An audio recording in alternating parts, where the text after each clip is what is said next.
જન્મભૂમિ પ્રથમ તીર્થ માણાવદરના સુવિખ્યાત કવિ મનુભાઈ ત્રિભુવનભાઈ ત્રિવેદી એટલે સરોજ અને ગાફિલના 112મા જન્મદિન નિમિત્તે ગુજરાત સરકારનું રમતગમત અને યુવા સાંસ્કૃતિક પ્રવૃત્તિઓના વિભાગ દ્વારા સંચાલિત સરકારી તાલુકા ગ્રંથાલય સિનેમા ચોક માણાવદર ખાતે આજે ગ્રંથગોષ્ઠી અને ગાફિલ સાહેબની જન્મજયંતિ અને સરોજની વાતો કરવામાં આવશે. જન્મભૂમિ પ્રથમ તીર્થ. સૌપ્રથમ તો અભિનંદન એટલા માટે આપવા પડે કે આવા પ્રકારના કાર્યક્રમો એ હવે લગભગ નહીવત થઈ ગયા છે. સાહિત્યિક કાર્યક્રમો કરવા એ બહુ મોટો પડકાર છે. એમાં ઓડિયન્સ સામે આવશે કે કેમ એવો એક પ્રશ્ન થાય. ત્યારે માણાવદરમાં વર્ષોથી તેની ઝંખના હતી. મને ખ્યાલ છે ત્યારે મારું બાળપણ માણાવદરમાં જ વીત્યું અને અમે મસ્જિદ ગલીની બાજુમાં ત્યાં મસ્જિદ ગલીમાં મારું ઘર એટલે ત્યાંથી 2 ડગલા ચાલો એટલે પુસ્તકાલય આવે અને એ સમયગાળામાં જૂના રજવાડી જેને લાગતું છે સારું એવા કબાટમાં વર્ષો સુધી સચવાયેલા અને વાચકો તે રહેતા.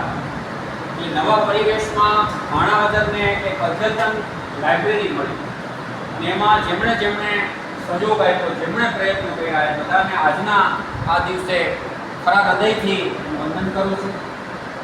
અને વાચકો જે આવે છે અહીં ખાસ કરી, કારણ કે ક્યાંય બેસવું હોય અને વાંચવું હોય, તમે જુઓ પશ્ચિમમાં એક સર્વે મુજબ ત્યાં એ લોકો દરેક થોડા અંતરે માણસ બેસી શકે એવા ગાર્ડન અથવા તો વાંચી શકે એવા પુસ્તકો ઠેકાણે રાખે છે.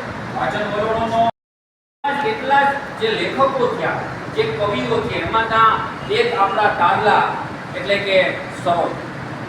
અલગ અલગ ઉપનામથી એમણે અલગ અલગ જે છે એ ઘણું બધું સાહિત્ય કવન કર્યું છે. અને મારે દુઃખ સાથે કહેવું પડે કે આપણને ખબર નથી હોતી, પણ ગુજરાતના બીજા જુદા સાહિત્યકારો આપણને કહે કે તમારા માણાવદરના કવિ એટલે કે ગાફિલ, તમારા માણાવદરના કવિ એટલે કે સરોજ.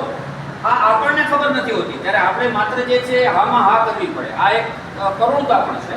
ત્યારે એ નામ ભૂલાતું ન જાય, એ નામ ફરી પાછું સ્મરણ પટ પર ચિરંજીવી બને અને એણે જે કંઈ કલમથી જે યોગદાન આપ્યું છે એ માત્ર અક્ષર બનીને ન રહીએ, પણ એ અક્ષરમાંથી જે જીવંત દેહ અથવા તો જે પ્રતિકૃતિ છે બહાર નીકળે એવા શુભ આશય થકી આજે જે કવિને મને બહુ ગમ્યું કે હમણાં જ એમણે ઉલ્લેખમાં આપણા પરેશભાઈના પિતાશ્રી સ્વર્ગસ્થ જખમીને યાદ કર્યા.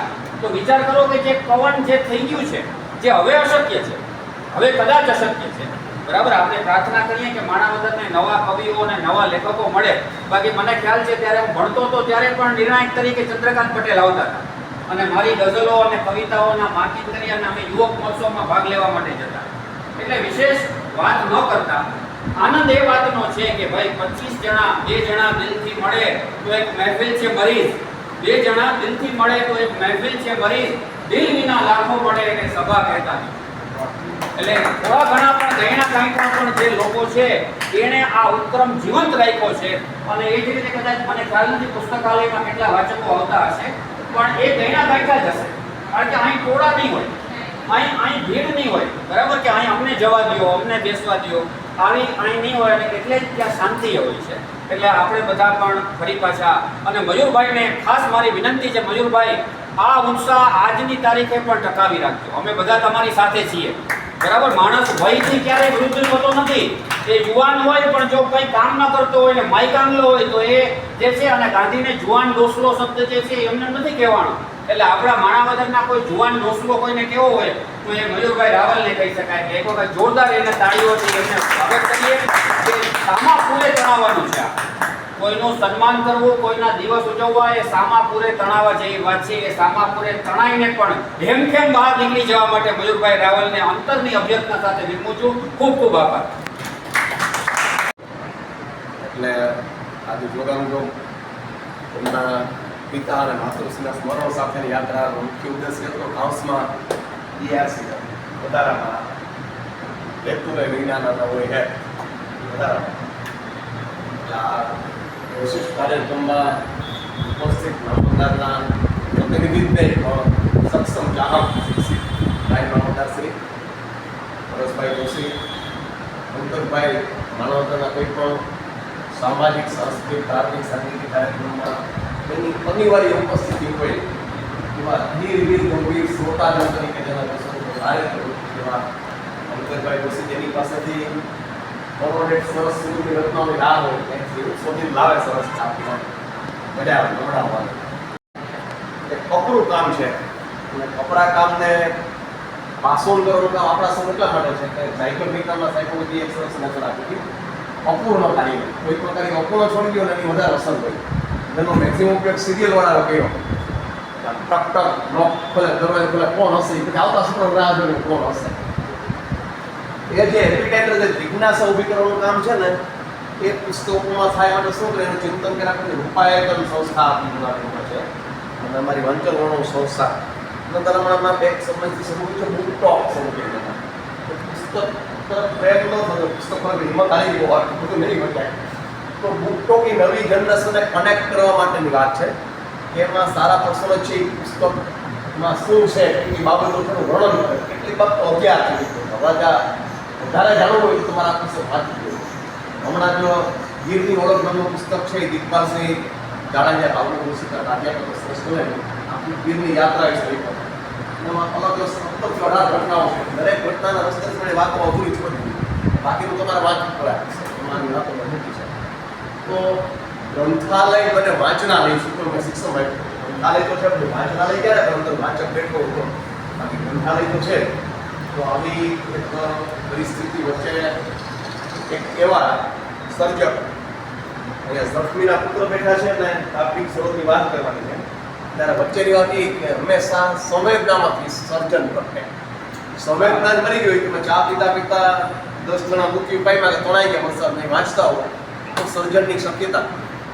સંવેદના પ્રગટેનું ઉત્તમ ઉદાહરણ એટલા માટે કે આદરણીય મનુભાઈ ત્રિવેદી સાહેબ જ્યારે જજ હતા અને તત્કાલીન મુખ્ય સચિવને શું કહ્યું ભાઈ 100 અધિકારી આવે છે જંગલમાં અને એને સિંહ દર્શન કરવું છે એટલે શિકારની બધી વ્યવસ્થા કરી રાખી છે, તમારે એ મુખ્ય સચિવની સાથે સિંહના શિકારમાં જવાનું છે. એ વખતે આ ધ્વજની અંદર છુપાયેલા કવિ તત્વએ બહુ આદરપૂર્વક ઇનકાર કરીને કીધું સોરી હું સર એમાં નહીં કોઈ જીવનસા હું જોઈ શકું નહીં. આવા એક સંવેદનશીલ કવિ એટલે જ આપી એટલે ઘણું કરતી એની આગમનની વિધિને ભારતીય પરંપરા મુજબ ઇન્ડિયન નોલેજ સિસ્ટમ મુજબ તમે અહીંયા કરીને મયુરભાઈ પાસે શીખવાડી છે કે જૂથ જોવાનું, જથ્થો નહીં જોવાનું. જૂથને જથ્થો એમાં ફેર જથ્થો હોય મેળામાં અને સત્યનારાયણ કથામાં ને હેડિંગ ક્યાં આવ્યા તમે જાતા કરે. આ જૂથ બેઠું છે અહીંયા માણાવદરમાં બૌદ્ધિક જૂથ છે એ સામે બેઠું એટલે જરાય નિરાશ થયા વિના એને પૂરી તત્પરતાથી પ્રારંભિક વૈદિક વિધિઓ કરી છે ને એને વંદન છે, કારણ કે આ બહુ જ જરૂરી છે. અને ડૉક્ટર મહાદેવ પ્રસાદ મહેતા ને દરેક ભારતીયોએ સમજવા જોઈએ વેદ છે એ અપૌરુષેય ગ્રંથ છે અને ચારેય વેદની અંદરના સાર તત્વો કરીને કાશ્મીર બાપુના આશ્રમમાં મહાદેવ પ્રસાદ મહેતાજીએ 1 મહિનાની કથા કરેલી. પ્રત્યેક વેદને 7-7 દિવસ કાઢ્યા અને એમાંથી સિંગલ લાઈન મને કાઢ્યા નવી પેઢીને કનેક્ટ થાય. એમાં એક સિંગલ લાઈન હું તમને આપવા છે વેદની વાત થઈ એટલા માટે કે વેદ વાચક પણ વધે. પ્રારંભિક વાંચનથી વેદ વાંચન, વાર્તા વાંચનથી વેદ વાંચન સુધીની યાત્રા કરી હોય તો એક સિંગલ લાઈન એવા સરસ કર્યા ને એમણે ડૉક્ટર મહાદેવ પ્રસાદે કે એમણે કીધું કે ઉત્તમ વ્યવસાય કયો એનો જવાબ ઋગ્વેદમાં છે. એમ કે પંક્તિ તારવી, એક સુક્તિ તારવી, એનું ગુજરાત એ છે કે ઉત્તમ વ્યવસાય શિલ્પકારનો છે. ઋગ્વેદે ત્યારે કીધું આજે પણ એટલું જે પ્રસ્તુત છે કે ઉત્તમ વ્યવસાય આજે પણ શિલ્પકાર છે. તો આવા અપૌરુષેય ગ્રંથની પરંપરાથી વેદ ને ઉપનિષદ ને પછી પુરાણ ને પછી આખ્યાન ને પછી ભજન કીર્તન ને ધોળ ને ધૂન સુધીની જે આખી સર્જન યાત્રા છે ને એની વચ્ચે આ પવિત્રનું સત્વ ક્યાંય ચૂકાય નહીં એની જીવાડવાની અને જગાડવાની જવાબદારી આપણા સૌની છે. એટલે મનુભાઈ ત્રિવેદીની રચનાઓને પુસ્તક વાંચ્યા વિના લોકગાયક અને લોકકલાકારોએ બહુ જ મોટું મેસેન્જરનું કામ કર્યું. આ કોઈ વાંચે નહીં. વિનુભાઈ સાહેબની રચનાઓ છે તો એ બધા વાંચે નહીં તો કેટલાય લોકોએ સ્વરમાં પિત્રોશીલ લોકોએ સ્વર સુધી પોતે જમીનની પર પડાય છે. લોકોએ સ્વરથી એના સર્જન અને લોક જીભે જોડાયેલા. મનુભાઈની પણ એવી કેટલી રચનાઓ, જેમ ઇન્દુલાલ ગાંધીની એકવાર ઉને મીરા મથુરામાં ગયા હતા, એ ઇન્દુલાલ ગાંધીને કોઈ ઓળખતો પણ નાનલાલ દેસાઈ બધા ઓળખતા, એને ગાયવા. તો મનુભાઈની એવી એક રચના કે કુજી નારાયણ સ્વામી કે નાનલાલ વ્યાસ બધા એ સરસ રીતે યાદ રાખી મને ગમે છે. એનાથી આપણે એને હેપી બર્થડે કહેવાનું છે ને. આગમન છે આપણે ત્યાં ભારતમાં કમાનના શોખ બહુ બનાવ્યા આગમનને વધારવાની જવાબદારી પણ આપણા સૌની. પાટે રે બેસાઈ જેના પૂજન થતા જ્યાં સુધી જીવ છે સચે. પાટે રે બેસાડી જેના પૂજન થતા જ્યાં સુધી જીવ છે સચેત. પણ દેહ રે વિનાનો એનો આત્મ આવે. દેહ રે વિનાનો એનો એ આત્મ આવે તો તગડી મૂકે છે કહી પ્રેત જગમાં. હેતુ વિનાના ન હોય આ જગમાં જી. હેતુ વિનાના ન હોય પરસેવો પાડે રૂડા ખાતર કુવે શું કામ મોંઘા દિયે છે મોલ તેજ. પણ એક પણ ચાસ પાડે નહીં ઢોમમાં જ્યાં ખાલી રણ કેરી ઉડે છે વેદ. આ જગમાં હેતુ વિનાના ન હોય. કેવી એક સાચા આજે જ મેં નગરપાલિકામાં આજ વાત કરી કે સાચા બોલો કવિ ક્યાંથી મળે તમને. કોઈને ભાઈ એમનો કોઈ પર પ્રેમ હોય જ એની પાછળ સ્વાર્થ હોય. બ્રહ્માનંદે પણ એ જ વાત કરી હતી, સ્વાર્થ કા વ્યવહાર જગ में स्वार्थ का व्यवहार. बिना स्वार्थ कोई बात न पूछे पूछत बारंबार. नारी सुंदर वस्त्र विभूषण પણ સાડી માંગે જો સાડી ન આપે તો મુખડા દે બિગાડે. બ્રહ્માનંદ સંન્યાસો તો એને મહિલા ઉદાહરણ આપ્યું કે સ્વાર્થનો વ્યવહાર હોય બધા લોકોને. બ્રહ્માનંદની પરંપરાને છે સરોજની પરંપરા સુધી સાહિત્યમાં લઈ ગયા. તો આ નવી પેઢી જે બિચારી વોટ્સઅપમાં ફાફા મારે છે, ગૂગલમાં ગોતે છે, આર્ટિફિશિયલ ઇન્ટેલિજન્સ પણ ગમે એટલું ઉત્તમ કામ કરશે પણ સંવેદના તો નહીં જ આપી શકે. સંવેદના તો તમને સર્જન ને સંગીત જ આપી શકે ને. સર્જન ને સંગીતનો સરવાળો માણાવદરમાં બેઠો છે. એટલે સમયાંતર અહીંયા પણ બુકટોક થાય, વાંચન થાય, સંગીતની કાર્યક્રમો થાય, લેખકોના વ્યાખ્યાનો થાય. અને ગુજરાત રાજ્યમાં માણાવદર સાહિત્યનું એપી સેન્ટર છે. અહીંયા ધ્રુજરી થાય તો જ આખું ગુજરાત ધ્રુજે. એવા એપી સેન્ટરમાં આજના દિવસે આવવાની તક મળી, એવા ભૌતિકજનો આગળ વાત કરવાની તક મળી. એનો ખૂબ આનંદ વ્યક્ત કરી અને મયુરભાઈ રાવલ અને આ ટીમને અનેક અભિનંદન સાથે સૌનો આભાર માનતો. હોશિયાર હોય આપણે એવી રીતે બધા ઇન્ટેલિજન્સ અને બુકની વાત છે કે હવે ઇન્ટેલિજન્સ પણ આટી જશે. આ યુગમાંથી મોબાઈલની યુગમાંથી વિદ્યાર્થીઓને અને યુવાનોને પાછા લાવવા ગ્રંથાલય તરફ પુસ્તકો વાંચન માટેના શોખ કેળવવો અને પાછા એને પુસ્તક તરફ વાળવા ખૂબ અઘરા છે. તેમ છતાં આ જગ્યાએ ગ્રંથાલય થાય છે અને જે કાંઈ પ્રયત્નો થાય તો ખરેખર સરસ છે. અને યુવાનોને ખાસ વિનંતી, એક સારો ગુરુ, એક સારો મિત્ર જોતો હોય તો પુસ્તક તરફ આવેલો. અત્યારે એઆઈ છે એ પણ એના અત્યારે -++ બને જ છે. અને એઆઈ એવી વસ્તુ છે કે મોબાઈલ પહેલાં આપણે સ્કૂલમાં કેલ્ક્યુલેટર આવ્યું ત્યારે એનો ઉપયોગ થતો. આ કેલ્ક્યુલેટર ભલે હવે તો બધું મોબાઈલમાં એના પછી એઆઈ એના પર +- અત્યારે ઘણા આગળ જોઈએ તો આપણે જોવા મળે છે કે એઆઈનું આ ભૂલું છે. એટલે આપણે પાછા આપણા મગજ તરફ જોવું જોઈએ. એટલે એવું લાગે છે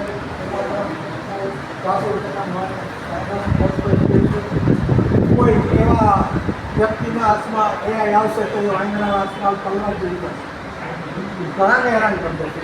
એનો માઇનસ પોઈન્ટ ખોટો છે. એટલે આજનું એ ઘણા તાલુકાને